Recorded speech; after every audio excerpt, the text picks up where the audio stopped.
शिरोमणि आचार्य भगवान श्री विद्यासागर जी महाराज की जय जय जय। परम पूज्य गुणायतन प्रणेता प्रखर वक्ता भावना योग प्रवर्तक गुरुवर श्री प्रमाण सागर जी महाराज की जय जय जय। समस्त मुनि संघ की जय जय जय। शंका समाधान के आज के इस सत्र में आप सभी का हार्दिक अभिनंदन। इससे पूर्व कि हम आज के इस सत्र को प्रारंभ करें, चलते हैं पूज्य गुरुदेव के चरणों में, करते हैं अपनी प्रणति अर्पित इस भाव से कि हमारा जीवन भी हो सके संयम से चर्चित। सभी लोग हाथ जोड़ेंगे, मस्तक झुकाएंगे और मेरे साथ बोलेंगे, हे गुरुदेव नमोस्तु नमोस्तु नमोस्तु। बंधुओं, जैसा कि आपको विदित है कि पूज्यपाद गुरुदेव का निरंतर विहार गुणायतन से चल रहा है और आज की आहारचर्या प्रातःकालीन बेला में साड़म नगर में हुई थी और साड़म में आगवानी हुई थी। अब पूज्य गुरुदेव का विहार पेटरवाड़ की दिशा में हो रहा है और कल मंगल आगमन पेटरवाड़ नगर में होने जा रहा है, जहां पूज्य गुरुदेव की आहारचर्या भी संपन्न होगी। आज के प्रथम प्रश्न के लिए मैं आमंत्रित कर रहा हूं श्रीमान संजय जी जैन गुणायतन से, और आपके बाद तैयार रहेंगे श्रीमान अनुराग जी सोधिया जो गुणायतन के शिरोमणि संरक्षक हैं गड़ाकोटा से। नमोस्तु महाराज जी, नमोस्तु नमोस्तु। इच्छा में महाराज जी, इच्छा में। महाराज जी, आजकल लोग गलती करने के बाद गलती मानने के लिए माफ़ी नहीं मांगते, बात खत्म करने के लिए मांगते हैं, क्यों?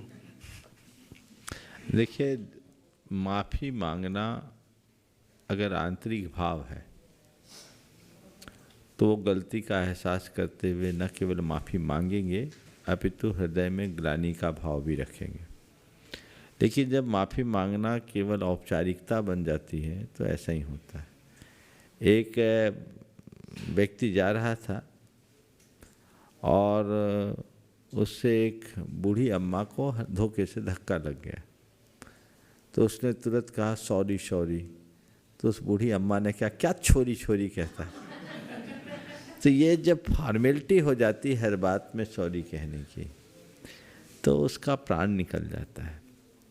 क्षमा महज औपचारिकता नहीं है, क्षमा हृदय की परिणति है जो अंतस्करण की सरलता से प्रकट होती है, वो अंदर घटित होना चाहिए। नमोस्तु। अपना प्रश्न प्रस्तुत करेंगे श्रीमान अनुराग जी सोधिया गड़ाकोटा से, और आपके बाद तैयार रहेंगे श्रीमान अरुण जी गंगवाल रांची से। मुनि श्री के चरणों में त्रिवार नमोस्तु नमोस्तु नमोस्तु। चुल्लक जी के चरणों में वंदनामि। महाराज श्री, मेरा सवाल है कि कोई किसी की आत्मा किसी दूसरे व्यक्ति को परेशान करती है तो उसकी कोई व्यक्तिगत दुश्मनी होगी या उसके कर्मों का फल है?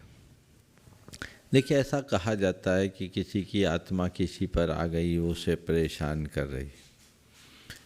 हालांकि इसमें ज़्यादातर जो भी प्रकरण आते हैं वो सब मन का वहम होता है। हालांकि परकाय प्रवेश नाम की एक विद्या होती है और देवी देवताओं के पास ये क्षमता होती है, उस आधार पर कर सकते हैं। पर मुझे एक बात समझ में नहीं आता कि किसी को परेशान करने के लिए उसके शरीर में प्रवेश करने की क्या ज़रूरत। वो तो ऐसे भी परेशान करने में सक्षम है। अगर परेशान करना है तो शरीर के अंदर क्यों घुसे? और देवों का शरीर पवित्र होता है, मनुष्यों के अशुचि शरीर में प्रवेश क्यों करें? तो ये सब बातें मुझे कम जमती है। और इसमें जितने प्रकरण मेरे पास आए हैं लगभग सभी मानसिक विकृति से जुड़े हैं। हाँ, कोई परकाय प्रवेश करे, मैं उसका निषेध नहीं करता, क्योंकि आगम में परकाय प्रवेश का उल्लेख है। पर परकाय प्रवेश करने वाला उसके सताने के लिए अगर प्रवेश करता है तो मान के चलो पुराना वैर है और सामने वाले के कर्म का उदय, ऐसा मान सकते हैं। नमोस्तु। एक बार जोरदार करतल ध्वनि से अनुराग भाई का अभिनंदन करें। आप सब देख रहे हैं, बहुत तत्परता से अपने काम में जुटे हैं, बहुत बढ़िया। उपस्थित होंगे श्रीमान अरुण जी गंगवाल रांची से, और आपके बाद अगले प्रश्न के लिए मैं आवाज़ दे रहा हूँ श्रीमान संजय जी सेठी रामगढ़ से। नमोस्तु गुरुवर, इच्छामि महाराज श्री। आज महाराज श्री बिहार के दौरान मैं साड़म से यहाँ तक था। पता नहीं महाराज जी, बिहार के दौरान आपका चेहरा और ज़्यादा एकदम स्फूर्ति वाला हो जाता है। देख रहा था मैं रास्ता में कई लोग चर्चाएं कर रहे थे, कुछ समस्याएं भी, कुछ अपनी बातें, लेकिन आप इतना पॉजिटिवली उनको उत्तर दे रहे थे। मेरे को इतना अच्छा लग रहा था कि लगता कि चलते जाएं गुरुवर के मुख से कोई समस्या हो, कोई भी हो तो अपने समाधान लेते जाएं। धन्य गुरुवर, बहुत माने उपकार है आपका। आज मेरा प्रश्न भी इसी से रिलेटेड है महाराज जी। महाराज जी, ये कलयुग क्या है? माने कलयुग हमारे को कितना प्रभावित करता है, या आपकी नज़र में कलयुग क्या है? अभी क्या हो रहा है, कहीं भी विफलता हो रही है, अरे बाबा कलयुग है, यहाँ चालसी, अरे ऐसे कैसे चलेगा? अच्छा से अच्छा काम हो रहा है, बैठे बैठे बैंक का काम कर ले रहे हैं, बैठे बैठे टिकट बना ले रहे हैं, सारा काम संचार क्रांति इतना ज़बरदस्त डेवलप कर गया। अब बोलते हैं कि नहीं ये तो भौतिक विकास है, अंदर विकास को नहीं हो रहे हो। तो अंदर तो विकास हमको दिखता ही नहीं है, हमको तो बाहर का विकास दिख रहा है। तो कलयुग आपकी नज़र में क्या है? ये हमारे लिए अपॉर्चुनिटी है कि हमारे लिए गड़बड़ चीज़ है? देखिए, आपने पूछा कलयुग क्या है, और निश्चित आज जब हम इस हिसाब से विचार करते हैं तो काफ़ी कुछ विकास हो गया, सब कुछ मनुष्य की मुट्ठी में आ गया। वैश्विक स्तर पर काफ़ी कुछ कम्युनिकेशन भी बढ़ा है, चीज़ें आसान हुई। मैं इसे, जो लोग कहते हैं कलयुग है कलयुग है कलयुग है, मैं कलयुग नहीं, इसे कलयुग के रूप में देखता हूँ। बहुत खूब। ये युग करने का है। कलयुग कलयुग कलयुग की रटना रट के पीछे जाने का कोई मतलब नहीं। कलयुग है और जो कुछ कर सको वही तुम्हारा युग है, करने वाले का ही युग है। हम अच्छा करने की कोशिश करें, जीवन को बेहतर बनाने का प्रयास करें। ये बात सच है कि भौतिक विकास जो होता है, हमारा आध्यात्मिक और भावनात्मक पक्ष कमज़ोर होता है, और ये अनुभूत सत्य है कि आज मनुष्य की बाह्य शक्तियाँ विस्तीर्ण हुई है, पर मनुष्य भीतर से खुद शक्तिहीन होता जा रहा है। बाहर से मजबूत हुआ है, अंदर से खोखला हुआ है। उसकी वजह ये है कि वो भौतिकता की चकाचौंध में बुरी तरह उलझ रहा है, उसे अपने अंदर का कुछ पता ही नहीं। आपने कहा विकास तो बाहर ही दिखता है, अंदर का विकास तो तब होगा जब अंदर देखे। कलयुग का ये हम दुष्प्रभाव मान सकते हैं कि व्यक्ति के हृदय में कर्तृत्व की वृद्धि हो जाती, और ऐसा कर्तृत्व जो पर कर्तृत्व में ही रमा दे, निज को न पहचानने दे। तो हमारा युग तब लौटेगा जब हम अपने अंतरात्मा को पहचानेंगे, और जो अपनी अंतरात्मा को पहचान कर मोक्ष पथ का अनुगामी बन जाता है, उसके लिए कलयुग भी जीवन का कल्याण करा देता है। नमस्ते महाराज। उपस्थित होंगे श्रीमान संजय जी सेठी रामगढ़ से, और आपकी बात तैयार रहेंगे श्रीमती हीरा जी बड़जात्या हजारीबाग से।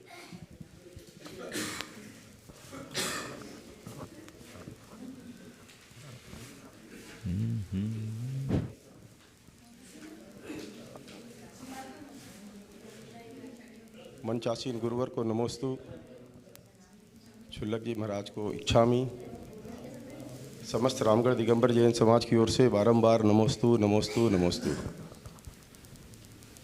गुरुवर, बचपन के पाठ्यक्रम में एक श्लोक पढ़ा था, तो उस समय तो बाध्यता ये थी कि 35 नंबर किसी तरह लाने थे। तो शिक्षकगण ने जो उसका शब्दार्थ बताया वो समझ लिया, और उसी हिसाब से उसको उत्तर पुस्तिका में लिख दिया। और इतने वर्षों के बाद उस श्लोक का कुछ अर्थ जो समझ में आता है, वो हमारे अपने जीवन दर्शन, जैन दर्शन में जो सम्यक दर्शन, सम्यक ज्ञान, सम्यक चारित्र, जो तीनों अवस्था हमारी रत्नत्रय की है, उस श्लोक में पूरी तरह परिलक्षित होता है। और हमें हर तरह की सामाजिक विषमता, आपसी संबंध, सामाजिक, पारिवारिक, राजनीतिक और वैश्विक संबंधों पर वो पूर्ण रूप से खरा उतरता है।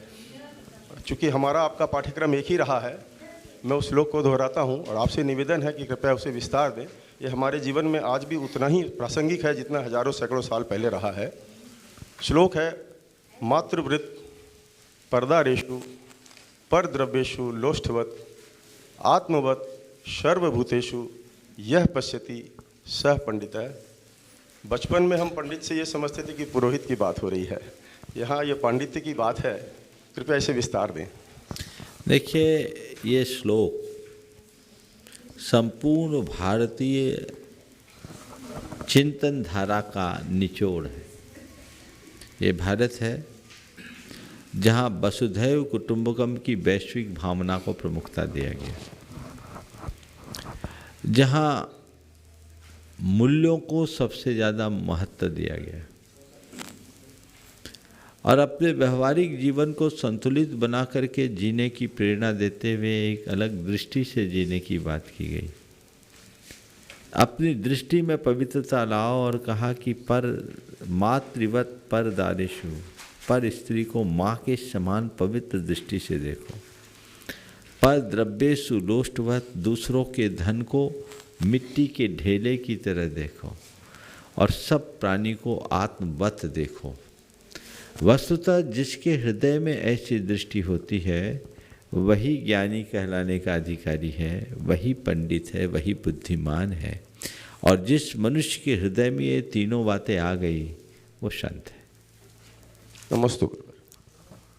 मैं चाहूँगा कि श्रीमान ललित जी चूड़ीवाल भी अपना प्रश्न भी प्रस्तुत कर लें और आपके बाद तैयार रहेंगी श्रीमती हीरा जी बढ़ जाते हैं। नमोस्तु गुरुवर, नमोस्तु गुरुवर। जहाँ नवनिर्मित मंदिरों में प्रत्येक दिन अभिषेक हो रहे हैं, बड़ी प्रतिमाओं में भी जहाँ पर बड़ी प्रतिमाएं स्थापित की वहाँ पर भी प्रत्येक दिन अभिषेक निरंतर हो रहे हैं। क्या प्रत्येक दिन अभिषेक काफ़ी समय तक करना उचित है? कृपया मार्गदर्शन दें। देखिए, चल बिंब का नित्य अभिषेक होता है, अचल बिंब का नित्य अभिषेक का कोई विधान नहीं, होना भी नहीं चाहिए, उसमें अभिनय भी होती है। और अभिषेक नैमित्तिक करे तो ज़्यादा अच्छा है, और एक बार अभिषेक करे, बार बार ना करे। नमोस्तु। अपना प्रश्न प्रस्तुत करेंगी श्रीमती हीरा जी बड़जात्या हजारीबाग से और आपकी बात तैयार रहेंगी श्रीमती सीमा राजेश जी जैन पीटरवाड़ से। मैं हजारीबाग से हीरा बड़जात्या। गुरुवर, आपकी महिमा को सुनकर आई आपके द्वार, यह संसार दुखों का सागर, आप हो तारनहार, आप हो तारनहार। नमस्ते महाराज जी, नमस्ते महाराज जी, नमस्ते महाराज जी। दूध का सार है मलाई में, दूध का सार है मलाई में, और जीवन का सार है भलाई में। तो महाराज जी, हम ऐसा कौन सा काम करें कि दूसरों का भला करते करते खुद मेरा भला हो जाए? नमस्ते महाराज जी, नमस्ते दूसरों का महाराज जी। भला करते करते खुद मेरा भला हो जाए, एक ही प्रण ले लो कि हम दूसरों का बुरा ना करें, तो अपने आप में भला हो जाएगा। नमस्ते महाराज जी, नमस्ते महाराज जी, नमस्ते। उपस्थित होंगी श्रीमती सीमा राजेश जी जैन पीटरवाड़ से और आपकी बात तैयार रहेंगे अजय जी पाटौदी पीटरवाड़ से।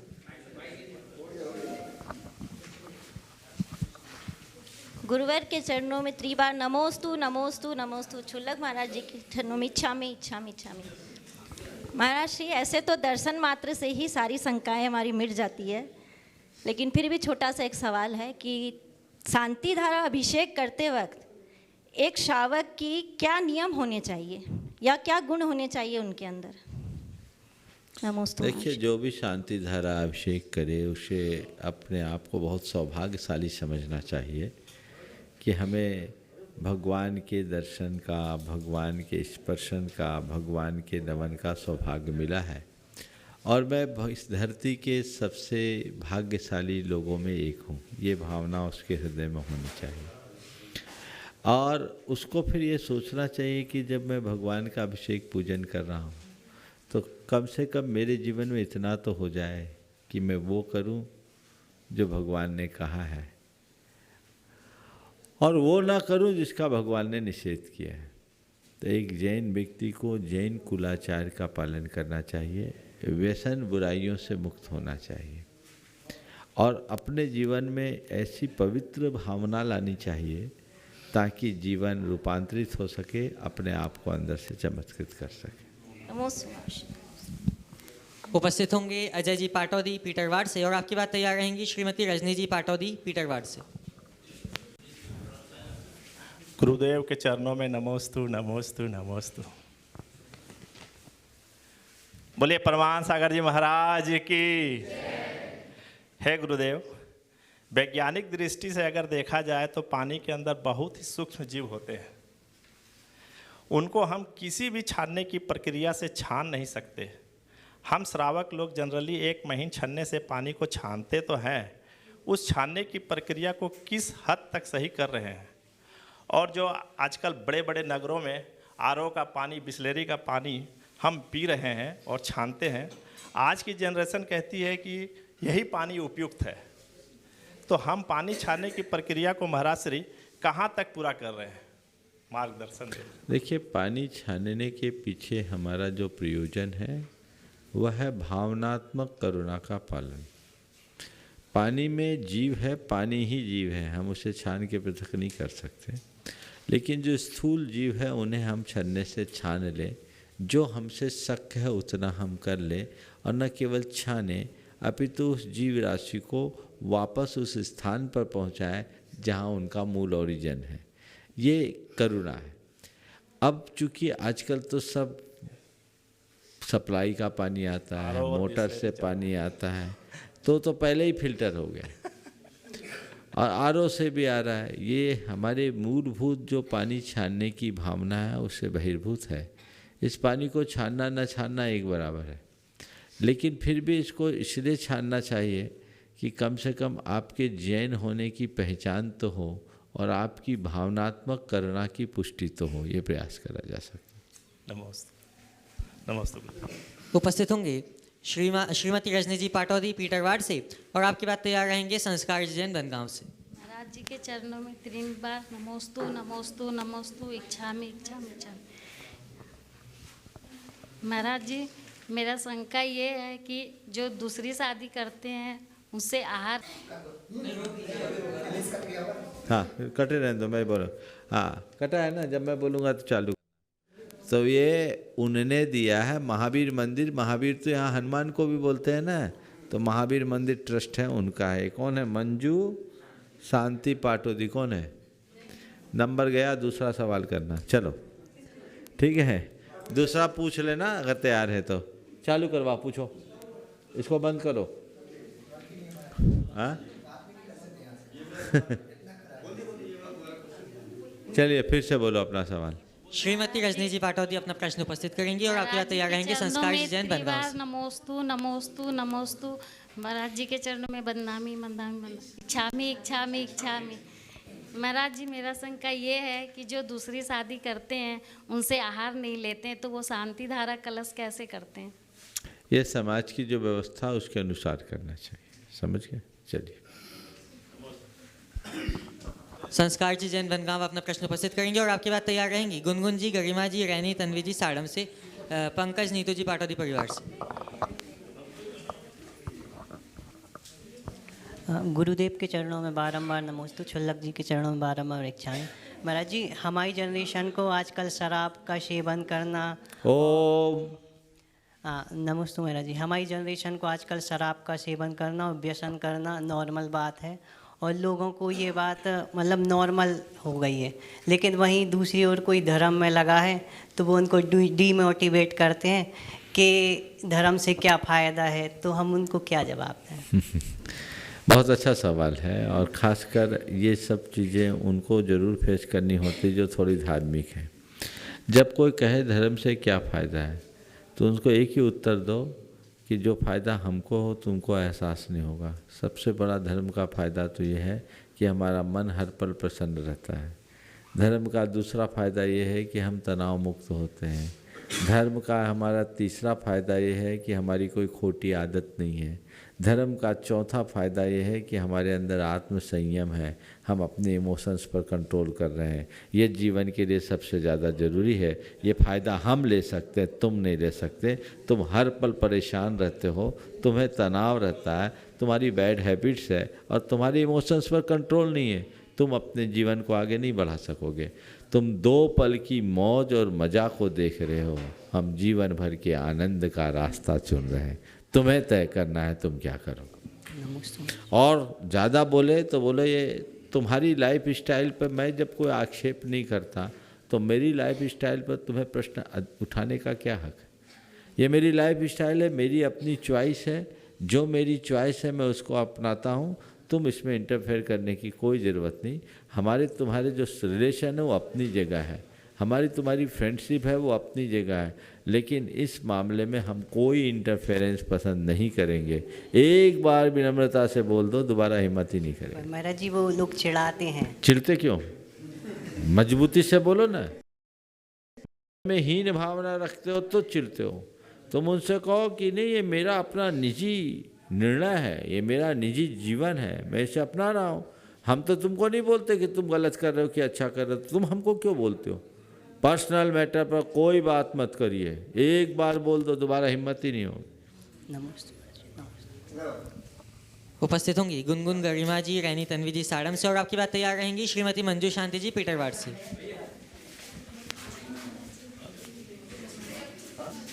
महाराज जी के चरणों में मेरा और मेरे परिवार की ओर से 3 बार नमोस्तु नमोस्तु नमोस्तु।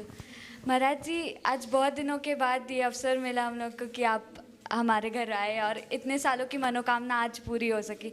पर महाराज जी, पूरे टाइम ये भय लगा हुआ था कि बस अच्छे से हो जाए सब कुछ, अच्छे से निरंतराय आहार हो जाए, अच्छे से आगमन, अच्छे से विहार हो जाए। महाराज जी, ये भय क्यों लगा रहता है कोई भी अच्छे कार्यों के बीच में? क्या करें? देखिए, मनुष्य के मन की दुर्बलता है।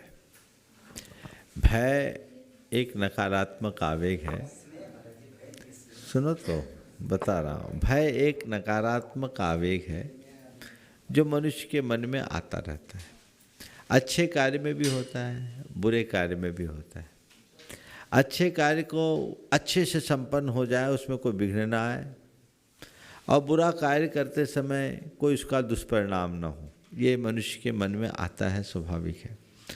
तुम लोग भक्ति भाव से वर्षों से जिस चीज़ की प्रतीक्षा कर रहे थे, जो चीज़ दुर्लभता से प्राप्त होती है, उसके प्रति मनुष्य के मन में ज़्यादा लगाव भी होता है और उसकी सुरक्षा का भाव भी होता है। बाहर आदि में आप लोग देखते रहते, कई बार विघ्न व्यवधान अंतराय आ जाते, तो कहीं वो ना हो जाए, कहीं वो ना हो जाए, कहीं वो ना हो जाए।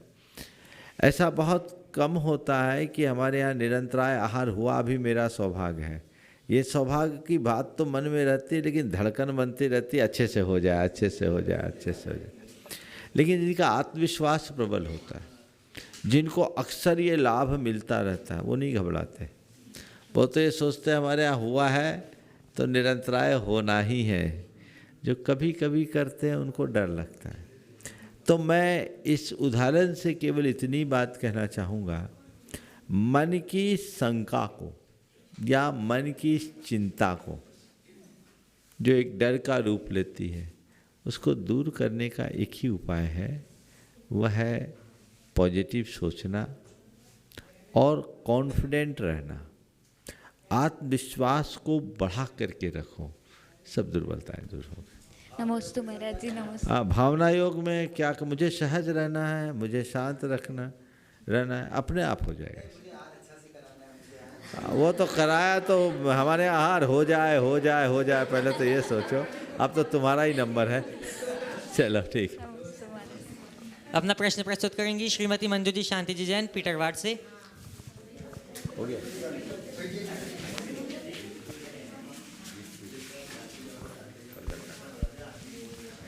ओम नहीं। नमस्तु गुरुदेव, नमस्तु गुरुदेव, नमस्तु गुरुदेव। इच्छामी महाराज, इच्छामी महाराज, इच्छामी महाराज। गुरुदेव, हम लोग सुनते आए हैं बचपन से भी, अन्याय करना पाप है। मैं जानना चाहता हूं, अन्याय को देखना, अन्याय को सुनना, वो किस दृष्टि में आता है? अन्याय करना पाप है, अन्याय सहना भी पाप है, अन्याय की अनुमोदना करना भी पाप है। पर हमें ये देखना है कि वो जिसे हम अन्याय मान रहे हैं वो अन्याय है कि नहीं है। कई बार एक बहन जी ने सवाल किया कि महाराज जी, आपके मुख से हमने सुना था अन्याय करना पाप है, तो अन्याय सहना भी पाप है। हमारे घर में बड़ा अन्याय हो रहा है, हमसे अब बर्दाश्त नहीं होता, तो मैंने तो घर में बगावत कर दिया। हमने कहा किसको न्याय और किसको अन्याय कहते हो?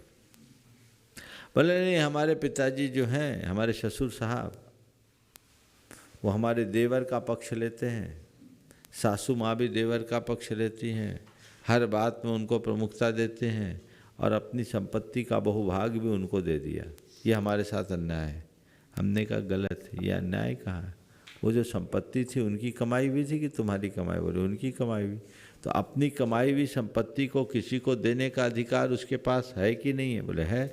वो किसी को भी दे सकता है कि नहीं? बोले दे सकता है। तो उसने अपने अधिकारों के अनुरूप दिया कि अधिकारों का हनन करके दिया? बोले अधिकारों के अनुरूप दिया। हम बोले फिर अन्याय कहाँ? तुम उसको अन्याय क्यों कह रहे हो? तुम सोचो, कहीं ना कहीं तुम्हारी कमी है। तुम माँ बाप की इस व्यवहार को अन्याय के रूप में देख रहे हो। हालांकि माँ बाप को चाहिए कि अपनी संतान को समान रूप से देखे, लेकिन तुम्हें इसमें अन्याय क्यों लगता है? हो सकता हो उनकी कोई और दृष्टि हो। हमने पूछा तुम्हारे पास कोई कमी है? बोले महाराज आप लोगों के आशीर्वाद से बहुत है। बोले फिर जब बहुत है तो फिर और क्यों चाह रहे हो? मैंने कहा कि हो सकता है तुम्हारे माँ बाप तुम्हारे साथ इसलिए नहीं हो क्योंकि तुम अपने आप में सक्षम हो, छोटा कमज़ोर होगा इसलिए उसको सपोर्ट दे रहे हैं। ऐसा क्यों नहीं सोच सकते हो? तो जहाँ तुम्हें अन्याय दिख रहा वहाँ भी न्याय निकल सकता है। तो अन्याय का अर्थ क्या ये समझो ना। कोई नीतिगत निर्णय लिया गया और उस निर्णय से एक व्यक्ति अगर लाभान्वित नहीं हो रहा है तो उसे लग रहा है कि हमारे साथ अन्याय हो गया। नहीं, हम अपना पूर्वाग्रह जब सामने खड़ा कर देते हैं तो उसके कारण सामने वाले का न्याय भी अन्याय जैसा दिखने लगता है। तो हमें ये देखना चाहिए कि प्रकरण क्या है। ये न्याय अन्याय की आवाज़ आजकल घर परिवार में बहुत होने लगी है, तो उसे हमें समझना चाहिए कि ये है क्या। अगर यथार्थ में अन्याय है जो नीति विरुद्ध है, धर्म विरुद्ध है, मर्यादा विरुद्ध है, मार्ग विरुद्ध है, वह सब अन्याय है। लेकिन कोई किसी का अगर निर्णय है तो उस निर्णय को अन्याय नहीं कहा जा सकता, उसे उसी अनुरूप देखना चाहिए। नमस्ते। श्रीमान ऋषभ जी पाटौदी साड़म से अपना प्रश्न प्रस्तुत करेंगे और वे जब तक माइक प्राप्त करेंगे गुरुदेव मैं आपसे आगे चाहूँगा कि मानस पटल पे एक प्रश्न उपस्थित हो रहा है, यदि आपकी आगे हो तो मैं बोलो बोलो। आपके मुख से सुना था कि अमंत्रम औषधि नास्ति, अमंत्रम अक्षरम नास्ति, नास्ति मूलमन औषधम, अयोग्य पुरुषो नास्ति, योजकस्तु दुर्लभ। तो गुरुदेव अपनी योग्यता को कैसे पहचाने, यही प्रश्न है। बहुत सुंदर। अपनी योग्यता को कैसे पहचाने, बहुत महत्वपूर्ण सवाल है और ये सवाल बहुतों के मन में आता है। योग्यता को पहचानने के लिए व्यक्ति को खुद का आकलन करना होगा। क्षमताएं हमारे पास होती है, हम उसका ध्यान नहीं देते। छोटे छोटे संकल्पों से हम अपनी शक्ति को अभिव्यक्त कर सकते हैं। जैसे अभी हम लोग बिहार चल रहा है, आप लोग चल रहे हो ना, पैदल चल रहे हो, पूरा चल रहे हो। आपसे सामान्य रूप से कोई कहे तो आप कहोगे मुझसे नहीं चला जाएगा, मैं नहीं चल सकता। लेकिन अब कैसे चल रहे हो? चलने की योग्यता थी ना, शक्ति थी। जब तक व्यक्ति किसी क्रिया में संलग्न नहीं होता उसकी क्षमता का उसे सही पता नहीं लगता। अपनी योग्यता को पहचानना है तो छोटे छोटे स्टेप पे काम करना शुरू करो और जो जो सफलता मिलते जाए अपने स्टेप्स आगे बढ़ाते जाओ। ऐसा करने से आत्मविश्वास भी बढ़ेगा, क्षमताएं भी विकसित होगी, अपनी योग्यता का एहसास होगा। और मुझे करना है ये भाव मन में जगाओ। मुझसे तो होगा ही नहीं, मुझे कुछ करना ही नहीं है, मैं कुछ कर ही नहीं सकता, ऐसा नकारात्मक दृष्टिकोण मन में रखोगे तो कोई काम के नहीं रहोगे। नहीं, मुझे जो करना है, मुझ में क्षमता है, मैं पूर्ण हूँ, ये भाव मन में आना चाहिए। मैं कर सकता हूँ, मुझे करना है, ये सोच जब मन में विकसित होती है तब मनुष्य की योग्यता विकसित होती है। और मैं कैसे करूँगा, मेरे बस का नहीं है, तो योग्यता हो तो भी नहीं होगा। पेपर आते ना, अपने बचपन का अनुभव होगा, एग्ज़ाम देने जाते तो दो तरह के विद्यार्थी होते हैं। कुछ विद्यार्थी एकदम कॉन्फिडेंट, कुछ भी आ जाए मैं तो आज अच्छा पेपर करके आऊँगा, और जब सामने पेपर आता है आराम से फटाफट उत्तर देना शुरू करते हैं और एक सिरे से उत्तर पूरे हो जाते हैं। और कई पता नहीं हार्ड क्वेश्चन ना आ जाए, कठिन प्रश्न ना आ जाए, कैसे बनेगा, मैंने तो पढ़ा ही नहीं। तो उसका क्या परिणाम होता है कि पेपर देख के उसका आत्मविश्वास डगमगा जाता है और जो जानता है उसको भी भूल जाता है।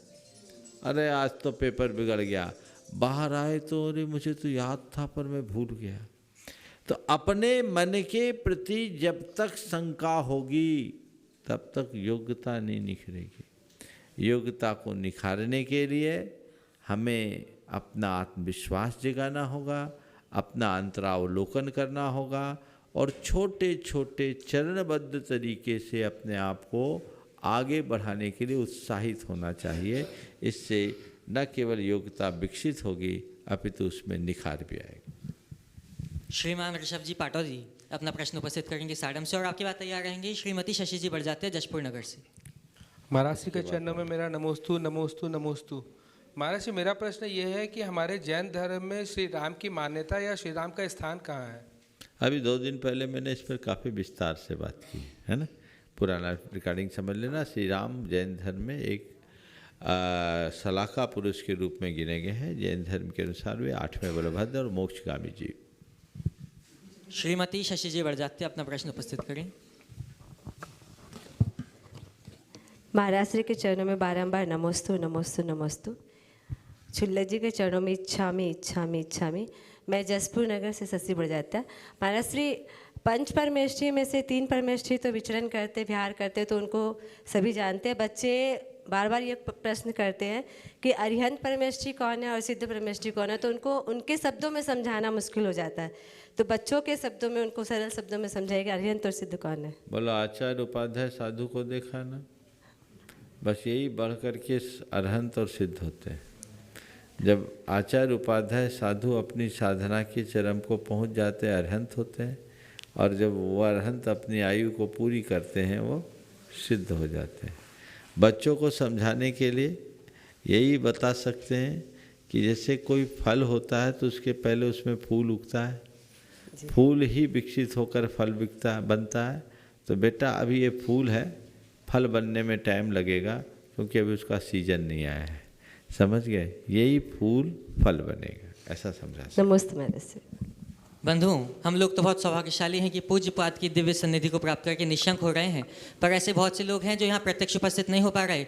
मैं चाहूँगा और निवेदन करूँगा पूज्य शुल्लक श्री आदर्श सागर जी महाराज के चरणों में कि जो प्रत्यक्ष रूप से यहाँ गुरुदेव से जुड़े हुए हैं, ऑनलाइन प्रश्नों के माध्यम से भी निशंक हो सके, इस भाव से इच्छा में महाराज जी।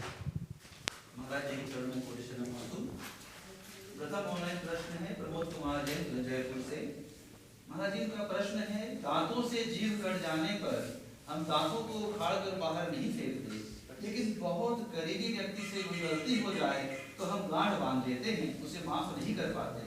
प्रश्न यह है, सभी को सहज रूप से माफ करने के लिए हमें क्या करना चाहिए? बहुत अच्छा सवाल किया है।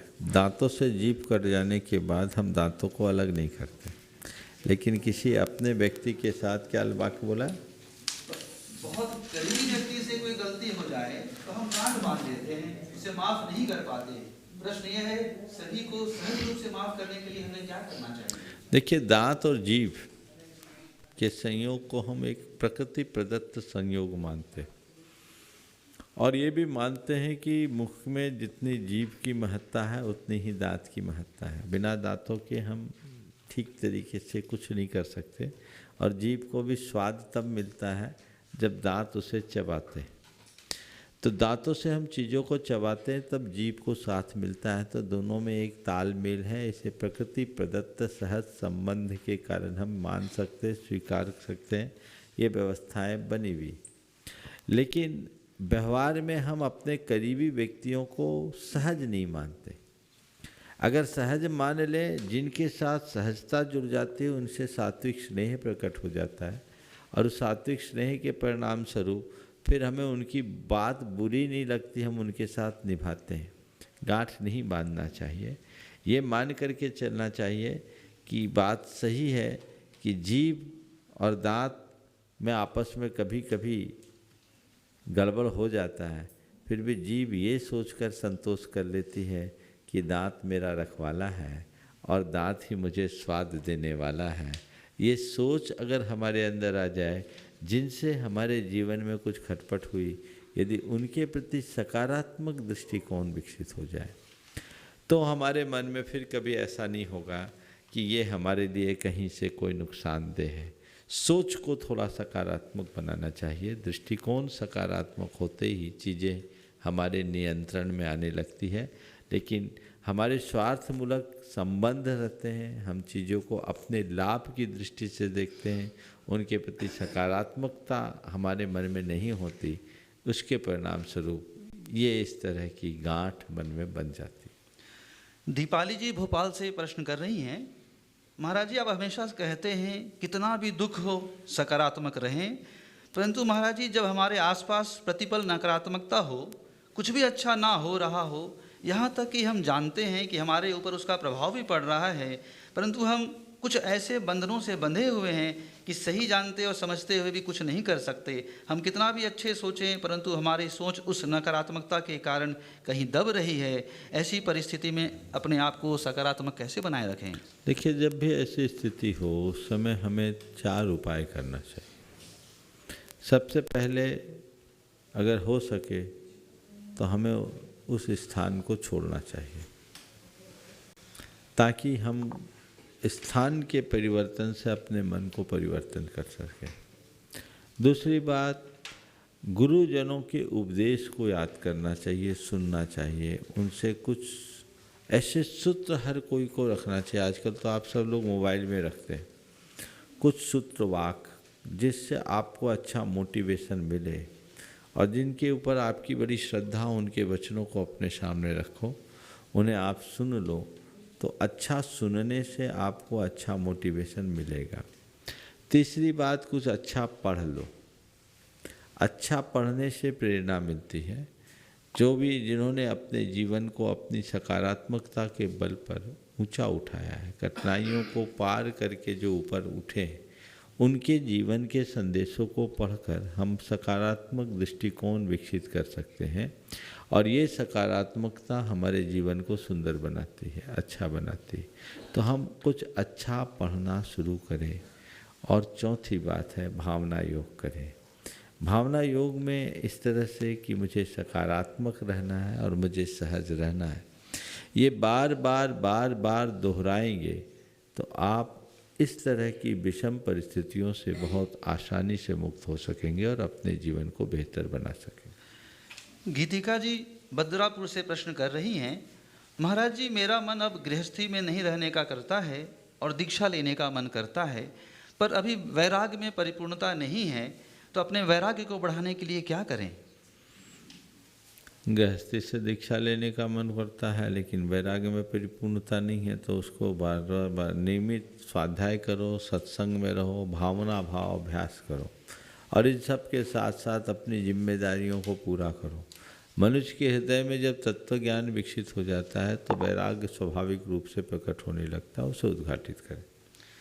कपिल जी जयपुर से प्रश्न कर रहे हैं, महाराज जी प्राय सभी भगवान सदैव या तो राजा रहे या राजा के वंशज रहे, ऐसा कैसे होता है?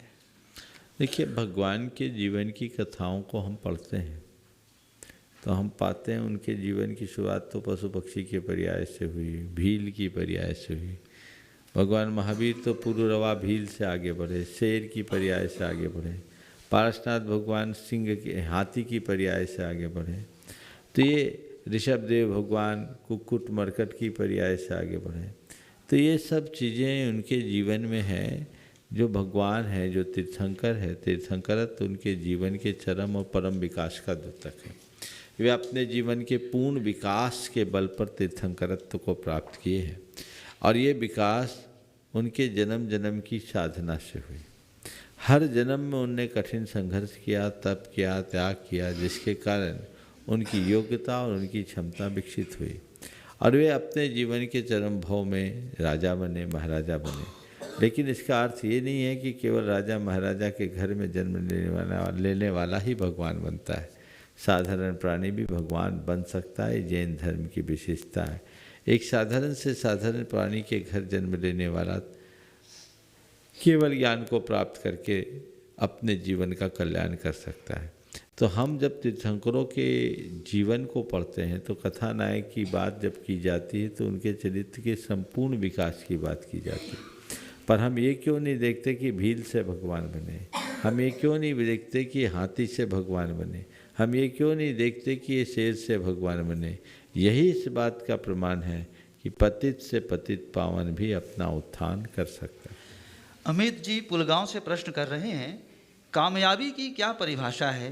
क्या बैंक बैलेंस, बंगला, महंगी गाड़ी यही सफलता का पैमाना है? समाधान करें।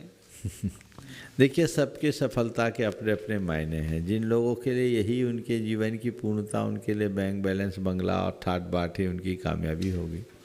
लेकिन मुझसे अगर पूछो कि कामयाब या सफल होने का मतलब क्या है, तो मैं तो यही कहूँगा, जिसके हृदय में संतुष्टि और प्रसन्नता है वही जीवन में सफल है, बाकी सब विफल है। तुम्हारे पास कितनी काबिलियत है, कितनी योग्यता है, कितना पैसा है, कैसी प्रतिष्ठा है, ये सब एक तरफ। तुम्हारे मन में कितनी संतुष्टि है, ये एक तरफ। तो मन की संतुष्टि ही मनुष्य के जीवन की सफलता का पैमाना मानना चाहिए। मैं तो अक्सर कहता हूँ, वह सफलता अर्थहीन है जो मन की प्रसन्नता को लीद जाए। मन की प्रसन्नता, मन की संतुष्टि ही जीवन की सबसे बड़ी उपलब्धि। प्रमोद जी प्रश्न कर रहे हैं, वर्तमान समय में लोग तरह तरह के गलत हथकंडे अपनाकर ऊंची उड़ान भरना चाहते हैं। प्रश्न यह है कि सत्य की राह पर चलकर बाज की तरह ऊंची उड़ान भरने के लिए हमें क्या करना चाहिए? सत्य की राह पर चलकर बाज की तरह ऊंची उड़ान भरने के लिए हमें क्या करना चाहिए? 2 काम करना चाहिए। पहला कि बाज की तरह सबल पंख वाले होना चाहिए, और दूसरी बात, बाज की तरह दिव्य दृष्टि होनी चाहिए। बाज के पंखे कभी सामान्य नहीं होते हैं। आम पक्षियों की तुलना में बाज के पंख मजबूत होते हैं, बड़े होते हैं, और बाज के मन में उतना विश्वास भी होता है, संघर्ष करता है, आगे बढ़ता है। हम अपनी योग्यता और क्षमता को जब तक विकसित नहीं करते, अपनी पात्रता को जब तक हम उद्घाटित नहीं करते, तब तक हम चाह करके भी ऊंचाई नहीं भर सकते। और बाज ऊपर उड़ता है, लेकिन उसकी दृष्टि हमेशा नीचे रहती। तो ऊपर उठने के बाद भी जो नीचे से जुड़ा रहे, वही ऊंचाई को पा सकता है। प्राय लोग ऊपर उड़ते हैं तो नीचे देखना बंद कर देते हैं, तो एक दिन भूसात होना पड़ता है। तुम कितने भी ऊपर उठो, अपनी ज़मीनी हकीकत को कभी न भूलो, तो जीवन। सीमा जी भोपाल से प्रश्न कर रही हैं, मेरे एक निकट संबंधी के पुत्र द्वारा अंतरजातीय विवाह करने की मांग कर रहा है। महाराज जी, पूरा परिवार तनाव में है, उसे कैसे समझाएं? देखिए, ये समस्या घर घर की है। मैंने अनेक बार इस पर समाधान दिया है। उनको प्रेम से समझा और इसका कोई उपाय सामने दिखता नहीं। आगे के प्रश्नों के पूर्व मैं चाहूँगा, परम पूज्य गुरुदेव के स्वास्थ्य लाभ की मंगल भावना से हम लोग जाप करें, हम सब जाप करें। गुरुदेव के स्वास्थ्य में अभी स्थिरता है, और ये हम भावना भाएं कि वे जल्दी पूर्ण स्वस्थ हों। उनका स्वस्थ होना हम सबके लिए बहुत ज़रूरी है, और ये जाप करके मैं आज के सत्र को यहीं पर पूरा करूँगा। जाप मेरे साथ दोहराएंगे। ओम ह्रीं अर्हं श्री पार्श्वनाथ जिनेन्द्राय नमो नमः। ओम ह्रीं अर्हं श्री पार्श्वनाथ जिनेन्द्राय नमो नमः। ओम ह्रीं अर्हं श्री पार्श्वनाथ जिनेन्द्राय नमो नमः। ओम ह्रीं अर्हं श्री पार्श्वनाथ जिनेन्द्राय नमो नमः। ओम ह्रीं अर्हं श्री पार्श्वनाथ जिनेन्द्राय नमो नमः। ओम ह्रीं अर्हं श्री पार्श्वनाथ जिनेन्द्राय नमो नमः। ओम ह्रीं अर्हं श्री पार्श्वनाथ जिनेन्द्राय नमो नमः। ओम ह्रीं अर्हं श्री पार्श्वनाथ जिनेन्द्राय नमो नमः। ओम ह्रीं अर्हं श्री पार्श्वनाथ जिनेन्द्राय नमो नमः। ओम ह्रीं अर्हं श्री पार्श्वनाथ जिनेन्द्राय नमो नमः। ओम ह्रीं अर्हं श्री पार्श्वनाथ जिनेन्द्राय नमो नमः। ओम ह्रीं अर्हं श्री पार्श्वनाथ जिनेन्द्राय नमो नमः। ओम ह्रीं अर्हं श्री पार्श्वनाथ जिनेन्द्राय नमो नमः। ओम ह्रीं अर्हं श्री पार्श्वनाथ जिनेन्द्राय नमो नमः। ओम ह्रीं ह्रीमर्हं श्री पार्श्वनाथ जिनेन्द्राय नमो नमः। ओम ह्रीमर्हं श्री पार्श्वनाथ जिनेन्द्राय नमो नमः। ओम ह्रीमर्हं श्री पार्श्वनाथ जिनेन्द्राय नमो नमः। ओम ह्रीमर्हं श्री पार्श्वनाथ जिनेन्द्राय नमो नमः। ओम ह्रीमर्हं श्री पार्श्वनाथ जिनेन्द्राय नमो नमः। ओम ह्रीमर्हं श्री पार्श्वनाथ जिनेन्द्राय नमो नमः। ओम ह्रीमर्हं श्री पार्श्वनाथ जिनेन्द्राय नमो नमः। ओम ह्रीमर्हं श्री पार्श्वनाथ जिनेन्द्राय नमो नमः। ओम ह्रीमर्हं श्री पार्श्वनाथ जिनेन्द्राय नमो नमः। ओम ह्रीमर्हं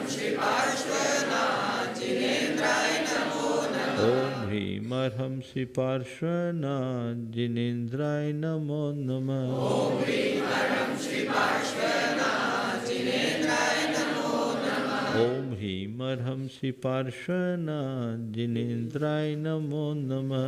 ओम ह्रीमर्हं श्री पार्श्वनाथ जिनेन्द्राय नमो नमः। ओम ह्रीमर्हं श्री पार्श्वनाथ जिनेन्द्राय नमो नमः। ओम ह्रीमर्हं श्री पार्श्वनाथ जिनेन्द्राय नमो नमः। ओम ह्रीमर्हं श्री पार्श्वनाथ जिनेन्द्राय नमो नमः।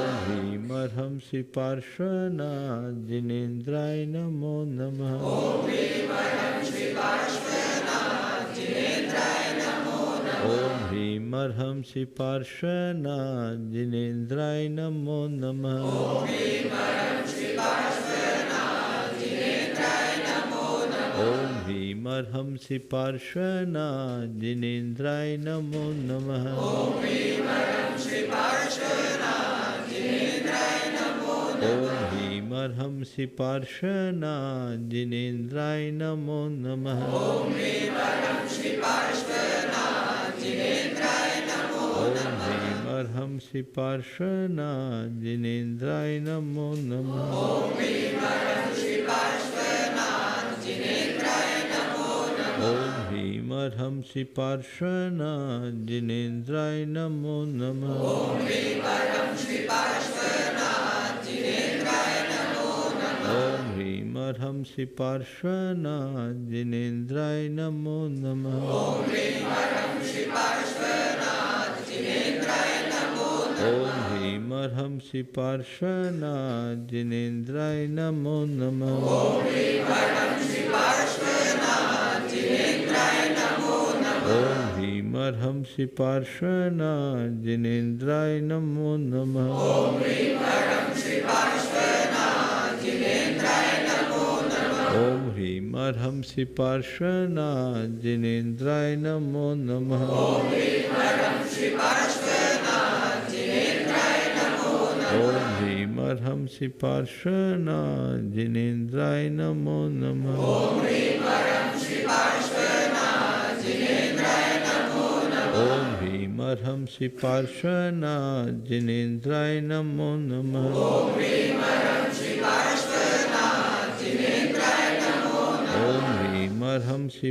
पार्श्वनाथ जिनेन्द्राय नमो नमः। ओम ह्रीमर्हं श्री पार्श्वनाथ जिनेन्द्राय नमो नमः। ओम ह्रीमर्हं श्री पार्श्वनाथ जिनेन्द्राय नमो नमः। ओम ह्रीमर्हं श्री पार्श्वनाथ जिनेन्द्राय नमो नमः। ओम ह्रीमर्हं श्री पार्श्वनाथ जिनेन्द्राय नमो नमः। ओम ह्रीमर्हं श्री पार्श्वनाथ जिनेन्द्राय नमो नमः। ओम ह्रीमर्हं श्री पार्श्वनाथ जिनेन्द्राय नमो नमः। ओम ह्रीमर्हं श्री पार्श्वनाथ जिनेन्द्राय नमो नमः। ओम ह्रीमर्हं श्री पार्श्वनाथ जिनेन्द्राय नमो नमः। ओम ह्रीमर्हं श्री पार्श्वनाथ जिनेन्द्राय नमो नमः। ओम ह्रीमर्हं श्री पार्श्वनाथ जिनेन्द्राय नमो नमः। ओम ह्रीमर्हं श्री पार्श्वनाथ जिनेन्द्राय नमो नमः। ओम ह्रीमर्हं श्री पार्श्वनाथ जिनेन्द्राय नमो नमः। ओम ह्रीमर्हं श्री पार्श्वनाथ जिनेन्द्राय नमो नमः।